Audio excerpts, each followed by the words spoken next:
میں مسکین پرانا خادم، کسے در ملی نہ ٹوئی، واصف یار نے نظر جو کیتی تے واصف ہی ہوئی۔ وہ پتہ سارا ہے نا سردار نو کیتیاں دا، اے دا پردہ چپایا ہی چلو بھلا ہو سی۔ الجھے نہیں، لوگ الجھا دیں گے آپ کو، چھوٹی سی بات کریں گے آپ الجھ نہیں، آپ کہیں گے ہو میری وجہ سے چل رہا، تیری وجہ سے کچھ بھی نہیں چل رہا، کچھ بھی نہیں تیری وجہ سے چل رہا۔ بڑے بڑے تھے جو قبروں میں لیٹ گئے، ہوئے نامور بے نشاں کیسے کیسے، اور زمین کھا گئی نوجوان کیسے کیسے۔ کہاں میرے بھائی کسی کی وجہ سے نہیں، یہ نظام میرے رب کا ہے اور میرے مالک کی قدرت سے چل رہا ہے، یہ نبی کریم علیہ السلام کی نگاہ کرم سے چل رہا ہے۔ اس لیے الجھے نہیں، آپ کو لوگ الجھائیں گے، کہیں گے کب تک جی آپ تو فلانا تو بس ایسے ہوگا، نہ الجھے نہیں، کبھی نہیں الجھے۔ سنیں، ہمارے ارد گرد کے حلقہ یا احباب کا ٹھیک ہونا اتنا ضروری ہے کہ داتا گنج بخش علی اجویری رحمۃ اللہ علیہ فرماتے ہیں کہ مکہ معظمہ میں ایک شخص طواف کعبہ کر رہا، بڑے سارے لوگ کہہ دیتے ہیں دعا میں یاد رکھنا، تو وہاں نا اپنی طلب اتنی زیادہ ہوتی کہ وہ بندہ مطلب خزانے کے سامنے کھڑا ہے تو وہ کہتا ہے یہ بھی اپنے لیے لے لوں، یہ بھی اپنے لیے لے لوں، یہ بھی اپنے لیے لے لوں۔ ہوتے ہیں کچھ لوگ جن کو مطلب جو نظروں سے ہٹتے نہیں تو بندہ ان کے لیے دعا کرتا ہی رہتا ہے، لیکن زیادہ نہیں، میں آپ کو صحیح کہہ رہا ہوں، کم لوگ ہوتے۔ آج ہم جاتے ہیں بڑا مشکل سے سفر کر کے حرم شریف میں، لیکن بڑی آسانیاں، جہاز کا سفر ہے، بہت ساری آسانیاں، تو ایک بندہ 6 ماہ سال پیدل اس نے سفر کیا اور حرم شریف پہنچا، وہاں اس نے دعائیں مانگنی، اب اسے کوئی اور یاد آتا ہے، وہ تو بھائی خرچ ہو گیا، اس کا تو وجود تھکن سے چور ہو گیا۔ لیکن داتا صاحب رحمۃ اللہ علیہ فرماتے ہیں اس شخص کا حال یہ تھا کہ وہ حج کرنے گیا، جتنی بار بھی دیکھا نا کعبے کا طواف کر رہا ہے، غلاف پکڑا ہے، اور کیا پتہ کیا رہا ہے، یا اللہ میرے دوستوں کو ٹھیک کر دے، یا اللہ میرے دوستوں کی اصلاح کر دے، یا اللہ میرے دوستوں پہ فضل فرما، یا اللہ جو میرے ارد گرد رہنے والے ہیں انہیں اپنا قرب دے دے، ان کا رستہ آسان کر دے۔ وہ کہتے ایک درویش سے نہ ہی رہا گیا، اس نے کہا خدا کے بندے کچھ اپنے لیے بھی مانگ، جتنی دفعہ تجھے دیکھا ہے تو کہتا ہے یا اللہ میرے دوست ٹھیک کر دے، میرے دوست ٹھیک کر دے۔ وہ کہنے لگا تمہیں پتہ ہی نہیں، یہ بھی میں اپنے لیے ہی مانگ رہا ہوں۔ اس نے کہا اپنے لیے کس طرح مانگ رہا ہے؟ کہنے لگا وہ ٹھیک رہیں گے نا تو پھر میں بھی ٹھیک ہی رہوں گا، جب چاروں جانب سے مشورہ خیر کا ملے گا تو میں کیسے بگڑوں گا؟ جب وہ سارے مجھے اچھی رائے دیں گے اور اچھی طرف ہی قائل کریں گے تو کیسے کام خراب ہوگا؟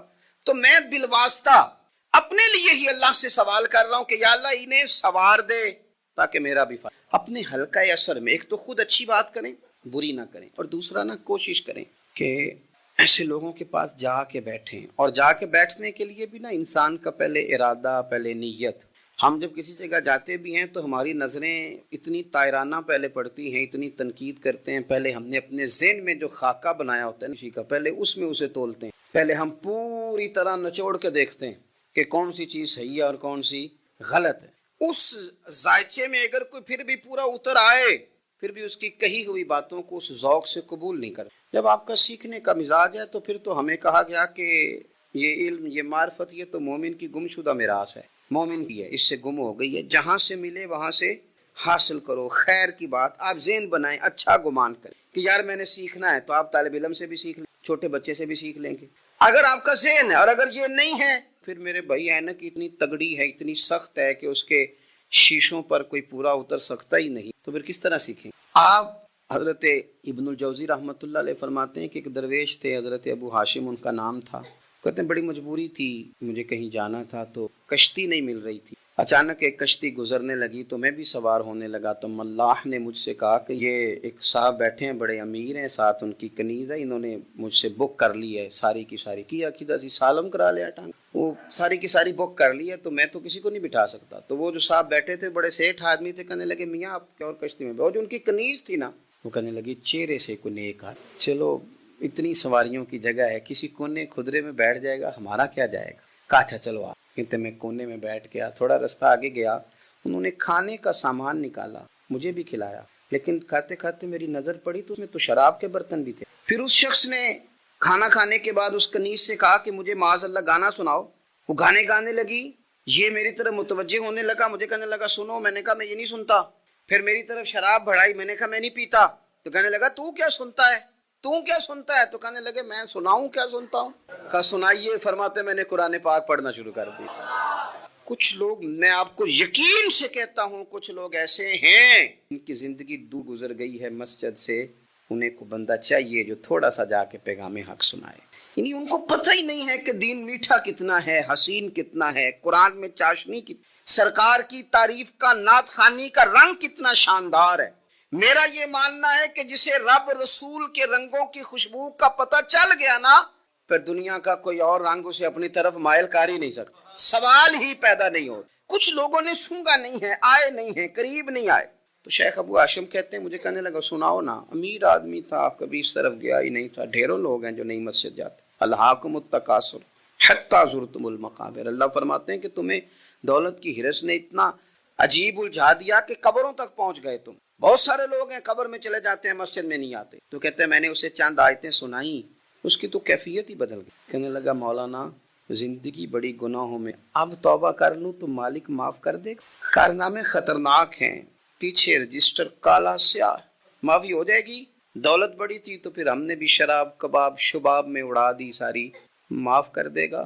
تو کہتے ہیں میں نے کہا ہو بندے کے آنے کی دیر ہے، اس کی رحمت تو فوراً ہی قبول کر لے۔ ویسے بھی عدل کریں تے تھر تھر کمبن، اونچیاں شانہ والے تجھے فضل کریں تے پھر تے بخشے جامن میرے جے منہ کالے۔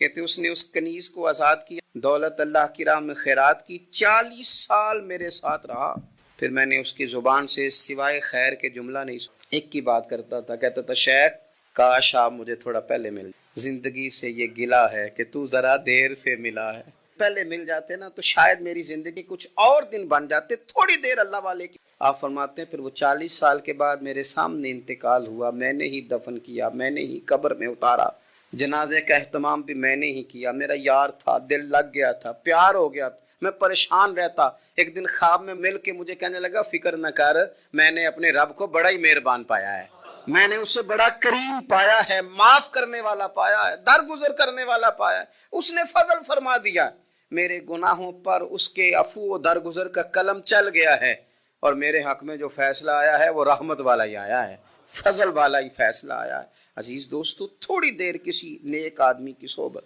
ایک تو یہ ہے کہ وہ صحبت تقوی کی طرف مائل کرے گی، تو برے آدمی کی صحبت نہ آپ کی طبیعت میں ہیجان پیدا کرے گی۔ ہیجان وہ لوگ ہی ہوتے ہیں جو مل کے کہتے ہیں چھوڑ ساری دنیا داری ہے، پیسے ہوں تو سارے ٹھیک ہیں، یہ لوگ ہی ہیں جو یہ سبق، وہ لوگ ہی ہیں وہ کہتے ہیں چھوڑ یار، کون سے درویش، کون سے مولوی، کون سے دیندار، سب اسی طرح کے ہی ہیں، یہ لوگ ہی ہیں جو کہتے ہیں چھوڑو میاں تم کس چکر میں پڑ گئے، ابھی تو اتنی عمر پڑی ہے۔ یہ سب چیزیں ہیں۔ ہمارے صاحب رحمۃ اللہ علیہ ارشاد فرمایا کرتے تھے کہ بڑے بڑے گھروں کے مہمان نہ بننا، ورنہ بڑے بڑے اونچے اونچے مکان تمہارا بھی دل چاہے گا، کبھی میرا بھی اس طرح کا گھر، بڑے بڑے اونچے اونچے منصب دار لوگوں کے پاس نہ جانا، ورنہ تمہارا خیال بڑھے گا۔ دعوت کے لیے جانا، پیغام حق کے لیے جانا، وہ معاملہ ایک الگ ہے، لیکن اس شوق سے جانا کہ یہ بڑا آدمی ہے، فرمایا تمہارے لیے مشکل ہو جائے گی، تمہارا دل کہے گا کہ تو اتنے بڑے گھر میں کیوں نہیں رہ سکتا۔ اور پھر میں نے یہ بھی دیکھا ہے کہ بڑے بڑے خیر والے لوگ تھے لیکن صحبت بری مل گئی، لوگ نہیں مل سکے، مشیر نہیں ٹھیک، معاونین نہیں ٹھیک مل گئے، رستے میں رہ گئے۔ صحیح بخاری میں ایک بادشاہ کا واقعہ ہے، بادشاہ کا، میں نے جب اسے پڑھا تو میں حیران ہی رہ گیا کہ یہ جو مشیر وزیر ہوتے ہیں یہاں تک لے جاتے ہیں بندے کو۔ ہمارے ایک وزیر صاحب نے تھوڑے دن پہلے کہا ہے بیچارے نا خبروں میں رہنے کے لیے اس طرح کی شرارتیں کرتے، اس کی وجہ یہ ہوتی ہے کہ ملک کا نظام تو چلتا نہیں، تو پھر وہ چاہتے ہیں کچھ لوگوں کو ادھر الجھا تاکہ وہ اصل سے ان کی توجہ ہٹ جائے۔ انہوں نے کہا جی قائد اعظم اسلامی ملک نہیں بنانا چاہتے، تو کون سا بنانا چاہتے تھے؟ پاکستان کا مطلب کیا؟ لا الہ الا اللہ محمد رسول اللہ صلی اللہ علیہ وسلم۔ میں آپ کے جواب میں صرف اتنی بات کہوں گا کہ جو پاکستان بنانے والے تھے نا، وہ آپ کی طرح کے لوگ نہیں بنانا چاہتے، آپ کی طرح کے لوگوں کے حوالے نہیں کرنا چاہتے۔ ہمارے لیڈروں کا یہ حال ہے کہ اس طرح کے لوگوں کو مشیر بنا لیتے ہیں، وزیر بنا لیتے ہیں، یہ کتنی رکاوٹ پیدا کرتے ہیں، کتنی تباہی کرتے ہیں۔ دیکھیے بخاری میں موجود ہے، ہرکل بادشاہ نے حضرت ابو سفیان رضی اللہ تعالیٰ عنہ جو اس وقت ابھی کلمہ نہیں پڑھتے تھے، ان کو بلا کے نبی پاک علیہ السلام کے بارے میں ساری باتیں، ایک ایک بات اس نے حضور کے بارے میں پوچھی، اور آخر میں یہ بھی پوچھا کہ کیا انہوں نے معاذ اللہ کبھی جھوٹ بولا ہے؟ تو ابو سفیان کہنے لگے نہیں، قربان جاؤں، میری مخالفت اپنی جگہ پہ، لیکن وہ میرے سامنے پیدا ہوئے ہیں، 40 سال کی عمر میں اعلان نبوت کیا ہے، ان کی گود میں بیٹیاں کھیلتے میں نے دیکھی ہیں، ان کے مقدس بال میرے سامنے سفید ہوئے ہیں، محبوب نے جب بھی بولا حق اور سچی بولا ہے۔ اس کی نا طبیعت میں دین اتر گیا بادشاہ کی۔ اس نے اس کے جواب میں بڑا خوبصورت جملہ کہا، کہنے لگا جس نے بندوں سے کبھی جھوٹ نہیں بولا وہ یہ جھوٹ کیوں بولیں گے کہ میں اللہ کا رسول بن۔ اس کی طبیعت تسلیم کر گئی کہ نبی پاک علیہ الصلوۃ والسلام سچے اور آخری نبی ہیں، اور اس نے اظہار بھی کیا، کہنے لگا مجھے یہ تو امید تھی کہ اللہ کے آخری محبوب علیہ السلام اپنی شانوں، عظمتوں، رفعتوں، بلندیوں سمیت تشریف لانے والے ہیں، پر یہ نہیں پتا تھا کہ وہ اہل عرب میں سے۔ اس نے کہا میں جلدی سے حاضر ہو کے نا حضور کی اطاعت قبول کرتا ہوں۔ لیکن بادشاہ تھا نا، بڑا آدمی جو ہوتا ہے نا وہ اپنے ماحول کو ذرا تھوڑا ساتھ لے کے چلنا چاہتا ہے، تو بادشاہ نے بھی نا اپنے جتنے اس کے وزیر مشیر تھے ان کو بلایا اور اپنے محل میں دعوت دی۔ ذرا انداز دیکھیے گا، اور خود بالا خانے کے اوپر چڑھ گیا، دروازے بند کر لیے، اور اوپر چڑھ کے نا انہیں بالا خانے سے جھانک کے کہنے لگا تمہیں بھی پتہ چل گیا، مجھے بھی پتہ چل گیا اللہ کے آخری رسول تشریف لے آئے صلی اللہ تعالی علیہ وسلم۔ اب میرا خیال ہے کہ ہماری اور تمہاری بہتری اور بقا اسی میں ہے کہ ہم بیٹھے نہ رہیں، جلدی سے جا کے محبوب پاک کے دامن کو تھام لیں، حضور کی فرما برداری قبول کر لیں۔ اب جب بادشاہ نے یہ بات کی تو وہ جو وزیر تھے، مشیر تھے، ان کی حالت اتنی خطرناک ہو گئی کہ وہ تو دروازوں کی طرف دوڑے کہ کھولیں گے اور نوچ لیں گے بادشاہ کو، یہ کیا کہہ رہا ہے معاذ اللہ۔ اس قدر زیادہ ان لوگوں نے اظہار کیا استغفر اللہ معاذ اللہ دین سے دوری کا۔ جب بادشاہ نے یہ کیفیت دیکھی نا، اوہو، بندے دیکھ کے رب رسول سے دور رہ گیا، کہنے لگا نہیں نہیں بھائی، نہیں نہیں، میں تو صرف تمہیں آزما ہی رہا تھا کہ تم اپنے دین کے ساتھ کتنے پختہ ہو، ہم نہیں کہیں بھی جا رہے، ہم یہیں رہیں گے، یہی ہمارا دین رہے گا۔ ان وزیروں نے، مشیروں نے، دوستوں نے، قریبی لوگوں نے رسول اللہ کی غلامی میں اتنا برا اثر کرتے ہیں یہ مشیر وزیر، اتنا خوفناک حال کر دیتے ہیں انسان کا قریب رہنے والے لوگ کہ سامنے کرم کا دریا بہ رہا تھا، لیکن اس کی بدقسمتی دیکھو، وہ دور اس لیے رہ گیا کہ اس کے دوست ٹھیک نہیں، مشورہ دینے والے ٹھیک نہیں تھے، قریب رہنے والے ٹھیک نہیں، یہ دور رہ گیا۔ اور نجاشی کلمہ پڑھ کے محبوب کا مسلمان ہو گیا۔ حضرت عائشہ صدیقہ فرمایا کرتی تھی نجاشی وہ خوش قسمت مسلمان ہے کہ جب وہ دنیا سے گیا تو اس کی قبر سے بھی نور نکلا کرتا تھا۔ اس نے نہیں بادشاہ دیکھی، غلامی کی رسول، اور اس نے اپنے مشیروں پر لوگ تو یہاں تک بری صحبت اثر کرے گی کہ وہ دین سے دور لے جائے گی۔ اور ایک تو ہے دین کے قریب آنا، یہ جو بات آخر میں کرنے لگا ہوں نا، یہ زیادہ توجہ تھا۔ جو لوگ کہتے ہیں نا میرا دل نہیں بدلتا، جو لوگ کہتے ہیں میری کیفیت نہیں بدلتی، ذوق نہیں آتا، تو یہ حدیث بتاتی ہے کہ ذوق بھی کوئی خاص صحبت میسر آئے تو پھر ہی قائم رہتا۔ وہ جو محبوب علیہ السلام نے فرمایا نا کہ اللہ کا بندہ وہ ہے جسے دیکھو تو رب یاد آ گئی۔ خاص لوگ ہوتے ہیں جن کی صحبت میں بیٹھنے سے انسان کا دل اللہ سے جڑتا ہے، رسول اللہ صلی اللہ علیہ وسلم سے جڑتا ہے، دین پر عمل کرنے کو طبیعت چاہتی ہے۔ ایسے لوگوں کی صحبت کتنی مفید ہے وہ ہمیں اس حدیث سے عکس کرنا ہے۔ حضرت حنظلہ رضی اللہ تعالیٰ عنہ اور مرکز وفا اور اس امت کے ادب اور عشق میں استاد حضرت ابو بکر صدیق رضی اللہ تعالیٰ عنہ، یہ دونوں حضور کی بارگاہ میں گئے، انداز کا اختیار کیا، کہنے لگے یا رسول اللہ صلی اللہ علیہ وسلم ہمارے دل کی تو کیفیات دو قسم کی ہیں، حضور جب ہم آپ کے پاس ہوتے ہیں نا، جنت اور دوزخ کا ذکر سنتے ہیں، ہمیں یوں لگتا ہے جنت اور دوزخ ہماری آنکھوں کے سامنے، دل کے اندر فوراً جذبات ابھر آتے ہیں کہ اب ہر خیر کا کام کرنا ہے،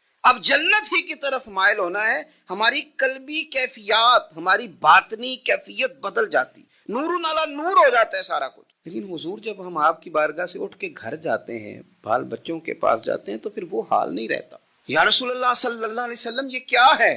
تو محبوب نے کیا فرمایا؟ آپ یقین کریں جو اہل طریقت اور تصوف ہے نا، یہاں ان کی روحیں مچل جاتی ہیں۔ حضور فرمانے لگے حالت ایک طرح کی نہیں رہتی، ہاں اگر تمہاری وہی حالت رہے جو تمہاری میرے پاس ہوتی، اگر کیفیت باطنیہ وہی رہے جو میری بارگاہ میں ہوتی ہے، تو فرمایا تم بستروں میں موجود ہو اور فرشتے آ کے تم سے سلام کریں، تم ابھی رستوں میں ہو اور فرشتے تم سے ملاقات کریں، اگر تمہاری کیفیت وہ بن جائے جو یہاں ہوتی، اگر تم اسی پر جم جاؤ وہی حالت ہو جائے، تو فرشتے گویا آئیں تمہاری زیارت، تمہاری ملاقات کے لیے فرشتے آئیں۔